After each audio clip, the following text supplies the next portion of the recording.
നമസ്കാരം. മന്നത്ത് പത്മനാഭനെക്കുറിച്ച് ദേശാഭിമാനി പ്രസിദ്ധീകരിച്ച ലേഖനത്തിനെതിരെ വിമർശനവുമായി NSS general secretary Sukumaran Nair രംഗത്ത്. മന്നത്തിനെ അന്നും ഇന്നും വർഗീയവാദി എന്ന് വിശേഷിപ്പിച്ച പാർട്ടിയാണ് മന്നത്തിനെതിരായ പ്രചാരണത്തിന് പിന്നിലെന്നാണ് സുകുമാരൻ നായർ പറഞ്ഞത്. CPM-ന് നേരെയാണ് സുകുമാരൻ നായർ ഒളിയം പെയ്തത്. ദുഷ്പ്രചരണങ്ങളിൽ നായരും NSS-ഉം തളരില്ലെന്നും ഏതറ്റം വരെ പോകാനും മടിയില്ലെന്നും അദ്ദേഹം കൂട്ടിച്ചേർത്തു. വോട്ട് ബാങ്കിന്റെ പേരിൽ സവർണ അവർണ ചേരിതിരിവുണ്ടാക്കാനുള്ള ശ്രമമാണ് നടക്കുന്നത്.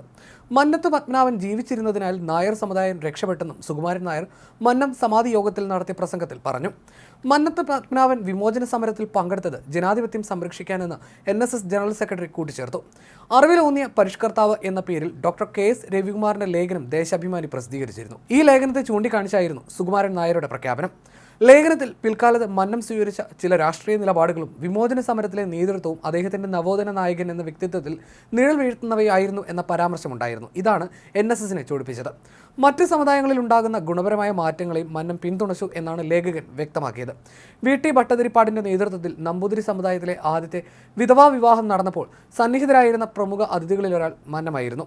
സാമൂഹ്യ പരിവർത്തനത്തിനും വിദ്യാഭ്യാസ പുരോഗതിക്കും വേണ്ടി മന്നം ചെയ്ത ഗുണപരമായ സേവനങ്ങൾ കേരള ചരിത്രത്തിൽ ഇടം നേടിയവയാണ്. എന്നാൽ പിൽക്കാലത്ത് സ്വീകരിച്ച ചില രാഷ്ട്രീയ നിലപാടുകളും വിമോചന സമരത്തിലെ നേതൃത്വവും അദ്ദേഹത്തിന്റെ നവോത്ഥാന നായകൻ എന്ന വ്യക്തിത്വത്തിൽ നിഴൽ വീഴ്ത്തുന്നവയായിരുന്നു.